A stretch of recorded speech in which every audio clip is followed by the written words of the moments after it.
Hello students, आज हम company law विषय का एक नया टॉपिक डिस्कस करेंगे और उस टॉपिक का नाम है majority powers and minority rights, जिसे हिंदी में बहुमत की शक्तियाँ और अल्पमत के अधिकार के नाम से जाना जाता है। ये टॉपिक एक बहुत महत्वपूर्ण टॉपिक है जिससे हम ये समझ पाएंगे कि कंपनी में जो भी डिसीजंस लिए जाते हैं वो मेजॉरिटी ऑफ वोट्स के आधार पर लिए जाते हैं। क्या माइनॉरिटीज़ के भी कुछ राइट्स हैं? अब यहाँ पर हमें सबसे पहले ये जान लेना बहुत ज़रूरी होगा मेजॉरिटी क्या होता है और माइनॉरिटी क्या होता है कंपनी के संदर्भ में, तो हम उसे भी जानेंगे। और उसी से संबंधित जो मेजॉरिटी रूल्स के संदर्भ में एक फेमस केस लॉ है जिसे फॉस वर्सेस हॉरबॉटल के केस लॉ से हम जानते हैं, और उसने ही इस मेजॉरिटी रूल के सिद्धांत को उत्पन्न किया है एक तरीके से, और वो केस लॉ जो है वो लैंडमार्क केस लॉ है इस नियम के संदर्भ में। तो चलिए सबसे पहले हम ये जान लेते हैं कि कंपनी से संबंधित मेजॉरिटी और माइनॉरिटी का क्या अर्थ होता है, या मेजॉरिटी शेयर होल्डर या माइनॉरिटी शेयर होल्डर का क्या अर्थ होता है। जैसा कि आपको इससे पहले भी मैंने बताया था, जब हम लोग कंपनी मीटिंग्स वाला टॉपिक पढ़ रहे थे तो आपसे मैंने बताया था कि कंपनी एक लोकतांत्रिक तरीके से चलती है, डेमोक्रेटिक वे में चलती है। वहाँ पर सभी के डिसीजन काउंट होते हैं और जो सबसे इम्पॉर्टेंट लोग होते हैं कंपनी के लिए वो कंपनी के मेंबर और शेयर होल्डर्स होते हैं। उनके निर्णयों के आधार पर ही कंपनी आगे फंक्शन करती है। तो निश्चित रूप से मेजॉरिटी और माइनॉरिटी का क्राइटेरिया कंपनी मीटिंग्स में लिए गए डिसीजंस के रिगार्डिंग होता है। कंपनी में जो भी छोटे बड़े डिसीजन लिए जाते हैं उसके संदर्भ में रेजोल्यूशंस पास किए जाते हैं, और ये रेजोल्यूशन पास करने के लिए शेयर होल्डर्स के वोट्स की रिक्वायरमेंट होती है। इस रेजोल्यूशन या जो इसको हिंदी में हम प्रस्ताव भी बोलते हैं, और जब ये पास हो जाता है तो उसे हम संकल्प बोलते हैं। तो मोशन रखा जाता है कंपनी की मीटिंग्स में, उस पर वोट्स होता है, वोटिंग होती है, और वोट के आधार पर फिर निर्णय ले लिए जाते हैं। वोटिंग में जैसा आपको ही पता है कुछ लोग फेवर में होते हैं, कुछ लोग अगेंस्ट में होते हैं। कंपनी जैसा कि मैंने भी बताया कि डेमोक्रेटिक वे में चलती है, इसलिए हर संदर्भ में वहाँ पर वोटिंग का क्राइटेरिया होता है, वोट देने का क्राइटेरिया होता है, जिसमें शेयर होल्डर्स को शामिल किया जाता है। कंपनी के जो इम्पॉर्टेंट डिसीजंस होते हैं वो निश्चित रूप से शेयर होल्डर्स के वोट्स के आधार पर ही आगे फंक्शन करते हैं। जैसा कि हम ये भी जानते हैं कि कंपनी के जो ओनर, रियल ओनर होते हैं, वो कंपनी के शेयर होल्डर्स ही होते हैं। इन मीटिंग्स में दो तरीके के रेजोल्यूशंस होते हैं, मोशंस रखे जाते हैं। एक होते हैं ऑर्डिनरी रेजोल्यूशन और एक होता है स्पेशल रेजोल्यूशन। ऑर्डिनरी रेजोल्यूशन को पास करने के लिए 51% वोट अगर उसके फेवर में है तो वो पास कर दिया जाता है, और 49% वोट उसके अगेंस्ट में होगा निश्चित रूप से। तो ये जो 51% होगा वो मेजॉरिटी ऑफ शेयर होल्डर होगा, और ये जो 49% वोट होगा ये होगा आपका माइनॉरिटी शेयर होल्डर। ठीक उसी तरीके से स्पेशल रेजोल्यूशन को पास करने के लिए जितने वोट उसके अगेंस्ट मिले हैं उसका 3 गुना वोट होना चाहिए, तो ही वो एक स्पेशल रेजोल्यूशन बन जाता है। तो इसको हम इस तरीके से समझ सकते हैं कि मान लीजिए अगेंस्ट 25% वोट हैं तो उसका 3 गुना मतलब 75% वोट जो है उसके फेवर में मिलना चाहिए, तभी वो रेजोल्यूशन पास किया जाएगा, इसलिए उसे स्पेशल रेजोल्यूशन कहा जाता है। तो ये जो 75% वोट होगा इसी को मेजॉरिटी शेयर होल्डर हम बोलेंगे, और ये जो 25% वोट होगा इसे हम माइनॉरिटी शेयर होल्डर बोलेंगे। तो निश्चित रूप से ये बात हमें पता है कि कंपनी में जो भी डिसीजन लिए जाते हैं वो मेजॉरिटी ऑफ वोट्स के आधार पर लिए जाते हैं, मेजॉरिटी शेयर होल्डर्स के वोट्स के आधार पर लिए जाते हैं। तो निश्चित रूप से कंपनी इसी तरीके से चलती है। तो यही क्राइटेरिया हमारा बनता है मेजॉरिटी और माइनॉरिटी का। मेजॉरिटी मतलब जो उसके फेवर में है, जिनकी संख्या ज़्यादा है, जिसे हम बहुमत बोलते हैं, और अल्पमत माइनॉरिटी जो उसके अगेंस्ट हैं या जिनकी संख्या कम है। तो ये इसी से बनकर आया है। इससे संबंधित एक फेमस केस लॉ है फॉस वर्सेस हॉरबॉटल का, जिसे हम लोगों को जानना पड़ेगा, समझना पड़ेगा। Foss versus Harbottle case law majority rule principle के संदर्भ में एक लैंडमार्क केस है। तो इसका भी हम अध्ययन करेंगे, जहां पर कंपनी के 2 माइनॉरिटीज़ ने ये एलिगेशन चार्ज किया था कंपनी के डायरेक्टर्स पर कि वो कंपनी के संपत्तियों का दुरुपयोग कर रहे हैं। लेकिन जब ये मामला न्यायालय में पहुंचा तो मेजॉरिटी रूल प्रिवेल्स, इसी प्रिंसिपल के कारण इसे खारिज कर दिया गया।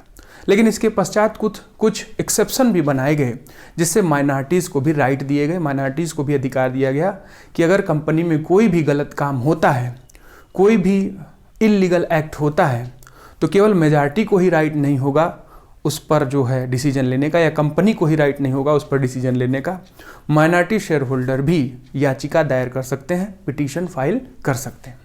एक बात और ध्यान में रखिएगा कि कंपनी में अगर कोई गलत काम होगा तो कंपनी ही उसे जो है पिटिशनर बनेगी, याचिका दायर करेगी। इन जनरल वो मेजॉरिटी ऑफ वोट्स के आधार पर ही निर्णय लेगी। तो अगर कंपनी में मैनिपुलेशन हो गया, मेजॉरिटी शेयर होल्डर जो है मैनिपुलेट कर अपने तरीके से कंपनी को चला रहे होते हैं, तो निश्चित रूप से ये कंपनी के लिए एक बहुत नुकसानदायक बात होगी। और इन्हीं सभी संदर्भों से बचने के लिए इस रूल के एक्सेप्शन भी बनाए गए हैं। तो चलिए हम इसे थोड़ा सा डिटेल में समझेंगे कि ये मेजॉरिटी रूल प्रिंसिपल क्या है और फॉस वर्सेस हॉरबॉटल केस क्या है और इससे संबंधित एक्सेप्शन क्या है। एक्सेप्शन का मतलब जैसा कि मेजॉरिटी रूल मतलब जो भी बहुमत होगा वो राज करेगा कंपनी में, लेकिन माइनॉरिटीज़ का क्या, तो इसी संदर्भ में एक्सेप्शन बनाए गए कि अगर माइनॉरिटीज़ के साथ कोई इल्लीगल एक्ट होगा तो minority can also file petition. Minority भी पिटीशन फाइल कर सकती है, लेकिन पूरा अधिकार मेजॉरिटीज़ को दिया गया है। एक्सेप्शन इसी संदर्भ में, एक्सेप्शन का मतलब होता है अपवाद, ऐसी चीज़ें जो कभी कभी होती हैं। तो निश्चित रूप से इस रूल के एक्सेप्शन को भी हम लोग जानेंगे। तो चलिए डिटेल में यहाँ पर बोर्ड पर कुछ चीज़ें लिखी गई हैं उसको मैं एक्सप्लेन करूँगा, केस लॉ को भी मैं एक्सप्लेन करूँगा और जो इसके एक्सेप्शन हैं उसे भी हम लोग जानने का प्रयास करेंगे। तो बहुत जल्दी से हम लोग चलते हैं। निश्चित रूप से बोर्ड पर चीज़ें थोड़ी इस तरीके से लिखी गई हैं कि हो सकता है आपको देख पाने में वो सुविधाजनक न लगे, लेकिन अगर हमें पढ़ना है तो हम निश्चित रूप से सारी चीज़ों को पढ़ लेंगे और अगर चाहें तो पढ़ सकते हैं। जैसे ये होता है ना कि अगर हमारा इंटेंट हो तो हम भूसे में से सुई निकाल लें, तो ठीक उसी तरीके से ये बात है। तो चलिए हम लोग देख लेते हैं majority powers, minority rules, famous ये कंटेंट है, फेमस टॉपिक है और इसी से संबंधित फेमस केस भी है, फॉस वर्सेस हॉरबॉटल का। दोनों को हम लोग जानेंगे जल्दी से। तो प्रिंसिपल ऑफ मेजॉरिटी रूल क्या है, बहुमत के सिद्धांत, उसे हम लोग सबसे पहले जान लेते हैं। Majority must prevail is the fundamental principle of company law. तो जब हम कंपनी अधिनियम की बात करते हैं तो ये बात आती है कि कंपनी में मेजॉरिटी का ही बोलबाला होगा, मेजॉरिटी शेयर होल्डर का ही बोलबाला होगा एक तरीके से। Except the power vested in the board of directors, the overall powers are exercised through general meetings. निश्चित रूप से कंपनी में निर्णय लेने की सारी जो है अधिकार बोर्ड ऑफ डायरेक्टर्स के पास होते हैं और सारे जो भी निर्णय होते हैं, जो शक्तियां होती हैं बोर्ड ऑफ डायरेक्टर की, वो जनरल मीटिंग्स के थ्रू एक्सरसाइज की जाती हैं। And question relating to management are decided either by simple majority or by special majority of votes of shareholder। और अगर हम कंपनी के प्रबंधन की बात करें तो उसके लिए सिंपल मेजॉरिटी ऑफ वोट्स जो निर्णय होते हैं वो सिंपल मेजॉरिटी ऑफ वोट्स और स्पेशल मेजॉरिटी ऑफ वोट्स के आधार पर लिए जाते हैं। तो अभी मैंने आपको बताया सिंपल मेजॉरिटी 51% 49 अगेंस्ट और स्पेशल मेजॉरिटी 75% और 25% अगेंस्ट, तो उसके आधार पर ली जाती है। It is only majority of member who can control the directors। ये वही बहुमत होते हैं जो कि डायरेक्टर्स को भी नियंत्रित करते हैं एक तरीके से। If the directors are supported by the majority of the shareholders in what they do, the minority shareholder in general do nothing about it। तो यहाँ पर बोला गया है कि अगर कंपनी के निदेशक मेजॉरिटी के अंतर्गत मेजॉरिटी शेयर होल्डर से सपोर्ट किए जाते हैं या वो उनको सपोर्ट करते हैं तो वो उनसे वही करवाएंगे जो वो चाहते हैं। और माइनॉरिटी शेयर होल्डर जो उसके अगेंस्ट होते हैं, मतलब जो किसी डिसीजन के माइनॉरिटी होते हैं, वो सामान्यतः इसके संदर्भ में कुछ नहीं कर सकते। In other words, once a decision is taken by majority of votes in a duly convened and constituted general meeting, it becomes binding on all share holders. तो दूसरे शब्दों में हम ये भी कह सकते हैं कि एक बार जो डिसीजन मेजॉरिटी शेयर होल्डर्स के आधार पर लिया जाएगा एक ऐसी मीटिंग में जो कि वैधानिक रूप से बुलाई गई है या जिसका गठन वैधानिक रूप से किया गया है, तो इस मीटिंग के जो भी डिसीजन लिए जाएंगे मेजॉरिटी शेयर होल्डर्स के आधार पर, वो सभी शेयर होल्डर पर बाध्य होंगे, सभी शेयर होल्डर पर बाइंड किए जाएंगे। Including minority share holders and company, और उसमें माइनॉरिटी शेयर होल्डर्स मतलब अल्पमत अंशधारी और कंपनी भी सम्मिलित होंगे। तो यहाँ पर ये बोला गया है कि जो भी डिसीजन लिए जाएंगे वो मेजॉरिटी ऑफ वोट्स के आधार पर लिए जाएंगे कंपनी की सभाओं में, वो सभी शेयर होल्डर और कंपनी पर बाइंड होंगे और उसमें माइनॉरिटी शेयर होल्डर भी सम्मिलित होंगे और कंपनी भी सम्मिलित होगी। Thus, it is an accepted principle of company law that in the matter of controlling in general affairs of the company, the majority rule prevail. तो यहाँ पर ये बोला गया है कि कंपनी लॉ का ये स्वीकार्य सिद्धांत है कि कंपनी को सामान्य तरीके से जो नियंत्रित किया जाता है उसके अंतर्गत मेजॉरिटी रूल ही प्रिवेल करता है, या कंपनी का नियंत्रण जो है मेजॉरिटी शेयर होल्डर्स के द्वारा ही किया जाता है। चलिए आगे बढ़ते हैं। Contents of majority rule, majority rules की क्या अंतर्वस्तु है, क्या चीजें सम्मिलित होती हैं, क्या नियम हैं। Every member of company knows there is monopoly of majority in company. Company में जो भी सदस्य कंपनी से जुड़ता है उसे ये बात पहले से पता होती है कि कंपनी में जो बहुमत अंशधारी हैं उन्हीं का एकाधिकार होता है। All the decisions are taken by majority of votes, सारे निर्णय बहुमत के वोटों के आधार पर लिए जाते हैं। Every decision is taken by majority is bound to everyone, जो भी निर्णय बहुमत अंशधारियों या मेजॉरिटी शेयर होल्डर्स के द्वारा लिए जाते हैं वो सभी पर बाध्य होते हैं, बाउंड टू एवरीवन होते हैं, ये अभी हम लोगों ने जाना है, bound to everyone. Every decision which is taken by majority a minority can not complain on it, तो जो भी डिसीजन मेजॉरिटी के द्वारा लिए जाते हैं उस पर माइनॉरिटी कोई कंप्लेन या कोई शिकायत नहीं कर सकता। It is also a very important point. All the majority decisions are taken that is in accordance with articles, the court can not interfere, तो जो भी डिसीजन लिए जाते हैं मेजॉरिटीज के द्वारा वो पार्षद अंतर नियम के आधार पर होते हैं और कोर्ट उन निर्णयों में कोई भी इंटरफेरेंस या हस्तक्षेप नहीं कर सकता। There cannot any function to be performed on majority's decision unless they are not seem to illegal.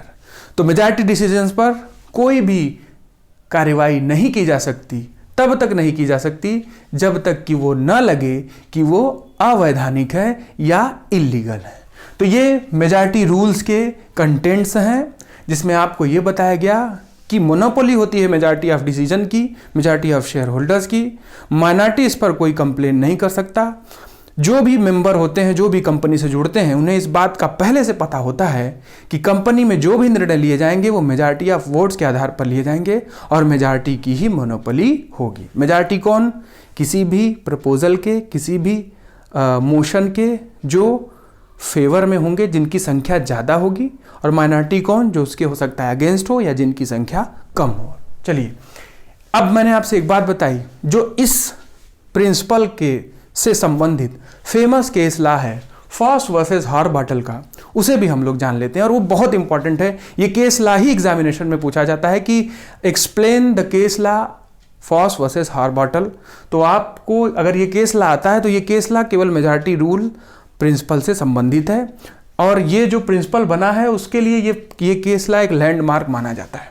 तो चलिए देख लेते हैं। फॉस वर्सेस हार्बाटल 1843 का ये केस है और यहाँ पर उसका केस का नंबर लिखा है 67 ER 189, that is the number of the case. Fact क्या है इस केस लॉ के? तो मैंने आपको बताया था कि एक विक्टोरिया पार्क नाम की कंपनी थी जिसमें 2 माइनॉरिटी शेयर होल्डर थे। चलिए हम लोग देख लेते हैं पहले।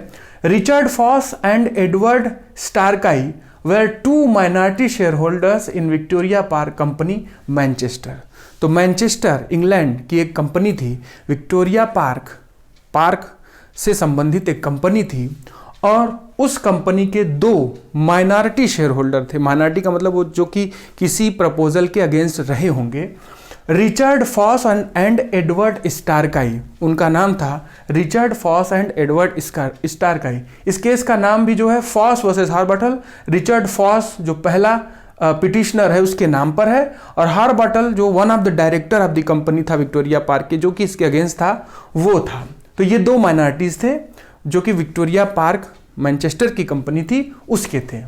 The Clements alleged that property of company had been misapplied and wasted।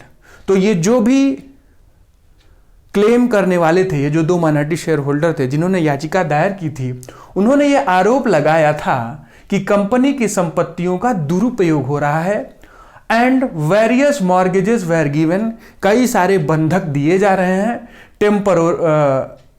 Improperly over the company's property, कई सारे बंधक जो है कंपनी के संपत्तियों से दिए जा रहे हैं और वो इम्प्रॉपर तरीके से दिए जा रहे हैं, ये उनका आरोप था।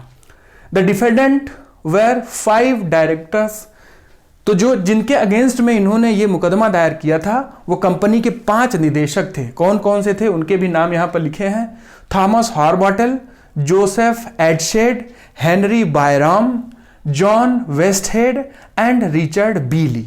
तो ये 5 डायरेक्टर थे जिनके अगेंस्ट इन्होंने ये पिटीशन चार्ज किया था, कंपनी पर चार्ज किया था कि ये डायरेक्टर्स जो हैं कंपनी की संपत्तियों को मिस अप्रोप्रिएट तरीके से, गलत तरीके से जो है वो सेल कर रहे थे, बेच रहे थे, जिससे कंपनी को नुकसान हो रहा था। तो ये 5 डायरेक्टर, 5 में एक का नाम है आपका थॉमस हॉर्बॉटल। तो जो केस का नाम बना है वो पहले माइनॉरिटी रिचर्ड फॉस और थॉमस हॉर्बॉटल के नाम से बना हुआ है। ठीक है, जजमेंट क्या आया, ये एलिगेशन लगाया गया 2 माइनॉरिटी शेयर होल्डर्स के द्वारा विक्टोरिया पार्क कंपनी के डायरेक्टर पर, 5 डायरेक्टर्स पर। तो जजमेंट क्या आया ये देख लेते हैं, ये बड़ा इंपॉर्टेंट है।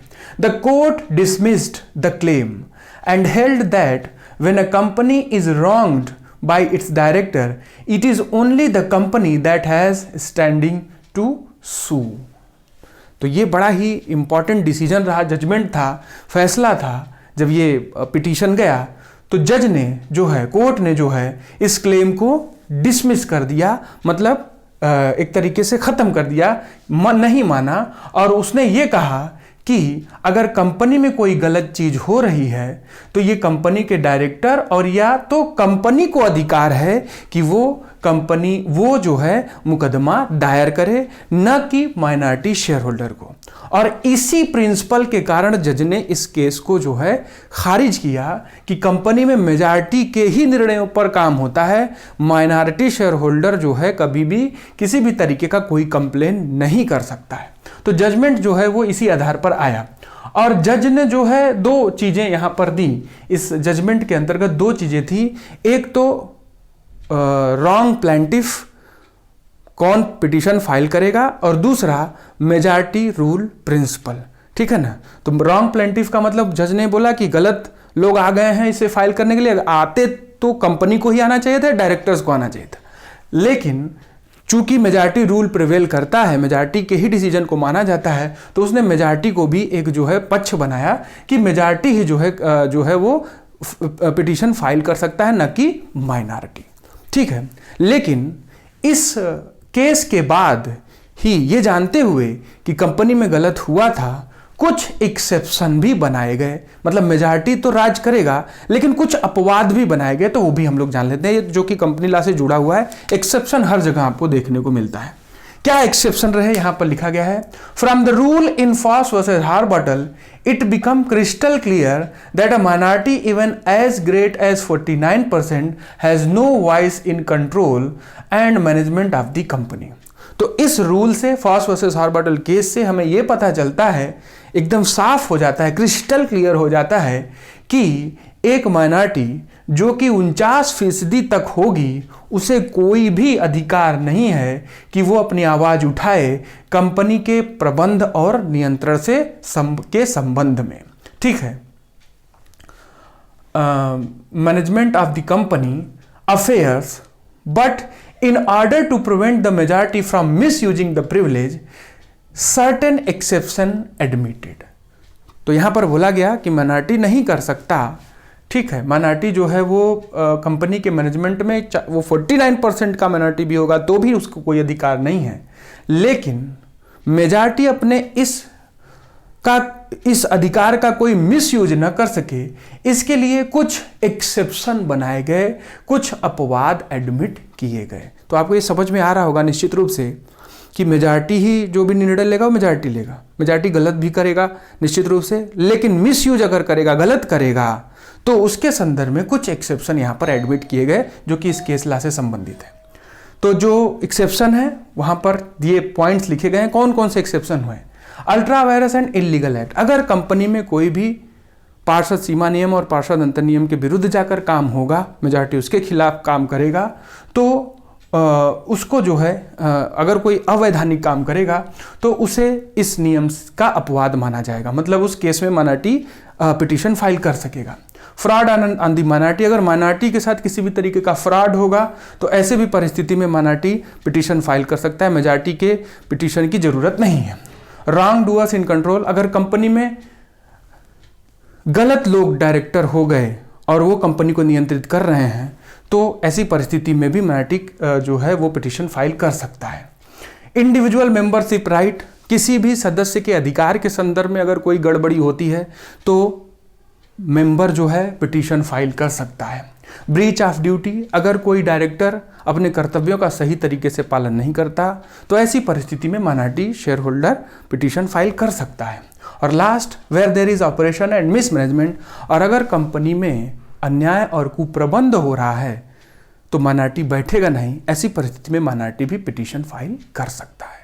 तो मेजॉरिटी रूल्स और माइनॉरिटी राइट्स, मेजॉरिटी को निश्चित रूप से कई सारे पावर्स हैं, पावर्स वो अपना वोटिंग से एग्जीक्यूट करता है, लेकिन माइनॉरिटीज़ के राइट्स जो हैं फॉस वर्सेस हॉर्बॉटल केस के एक्सेप्शन से निकल कर आए कि केवल अब मेजॉरिटी को ही राइट नहीं है पिटीशन फाइल करने का, अगर गलत होगा कंपनी में तो माइनॉरिटी भी पिटीशन कोर्ट में फाइल कर सकता है। तो निश्चित रूप से ये टॉपिक आपको समझ में आया होगा और ये फेमस केस ला फॉस वर्सेस हॉर्बॉटल, जिसका फैक्ट भी रखा गया आपके सामने और इसके एक्सेप्शन भी रखे गए और जजमेंट भी रखे गए। हम अपनी नेक्स्ट क्लास में कुछ और टॉपिक का आगे डिस्कशन कंटिन्यू रखेंगे।